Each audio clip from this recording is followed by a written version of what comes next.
Hey everyone, welcome in this channel. Today we are doing our chapter number 20, idioms and idiomatic expression. idioms क्या होते हैं? आपने हिंदी में पढ़े हैं मुहावरे। तो idiom का मतलब होता है मुहावरे। idiom की डेफिनेशन क्या होती है? An idiom is a phrase which means something different from what it says। कि जैसे आपने मुहावरे सुने होंगे कि हम बोलते कुछ और है और उसका मतलब कुछ और होता है।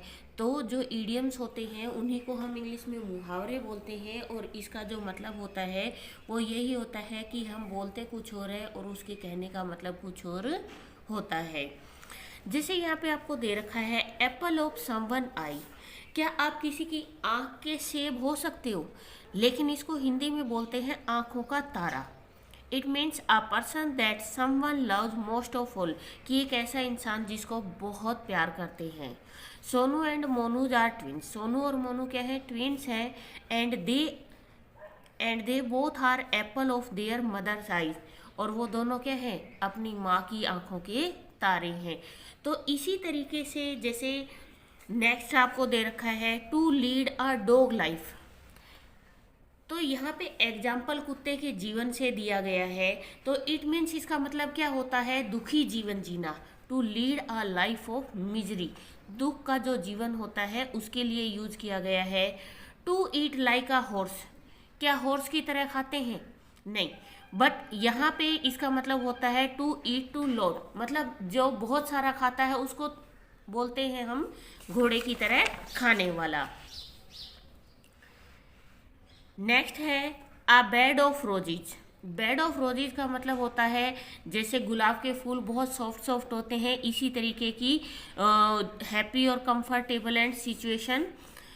उसके बाद है to throw cold water on someone, किसी के ऊपर ठंडा पानी डालना। इसका मतलब होता है उसको हतोत्साहित करना, मतलब कोई बहुत अच्छा काम करने जा रहा है और हम उसको कुछ उल्टा सीधा बोल देते हैं, उस काम को करना छोड़ देता है, तो हमने क्या कर दिया? To throw cold water on something, मतलब हमने किसी को निराश कर दिया है।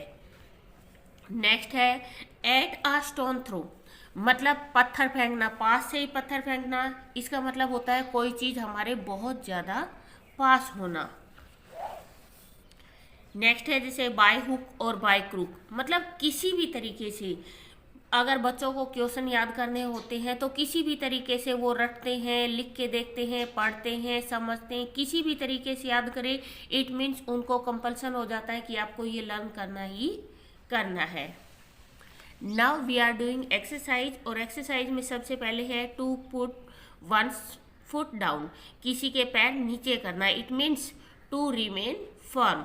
सेकंड है टू ब्रिंग टू लाइट, रोशनी लेके आना। इट मीन्स टू रिवील और to make something known. Third है to throw cold water on, ये अभी मैंने आपको बताया, मतलब टू डिस्करेज, हतोत्साहित करना। A fair weather friend, it means an insincere and selfish friend. Spick and span, neat and tidy. To lose one's head, to lose self-control. A red letter day, a memorable day. To cry for the moon, to cry for something which is impossible to get, मतलब यहाँ चांद के लिए रोना। चांद के लिए थोड़ी ना हम कभी भी रोते हैं, हम रोते हैं उस चीज़ के लिए जो इम्पॉसिबल होती है, हमें पाना संभव नहीं होता, तब हम उसके लिए रोते हैं। आ रेड लेटर डे, कि लाल रंग का जो पत्थर होता है, लाल पत्थर जो होता है दिन का। इट मीन्स जैसे हम ब्लू और रेड पेन से कोई चीज़ लिखते हैं तो ब्लू वाली नॉर्मल रह जाती है, लेकिन जब हम उसको रेड पेन से लिख देते हैं तो वो क्या हो जाती है? हाईलाइट हो जाती है। तो इसी तरीके इसका मतलब बनता है अ मेमोरेबल डे, मतलब एक यादगार दिन। ये है आपका चैप्टर। प्लीज़ वीडियो को शेयर करें, लाइक करें एंड कमेंट करें। Thank you.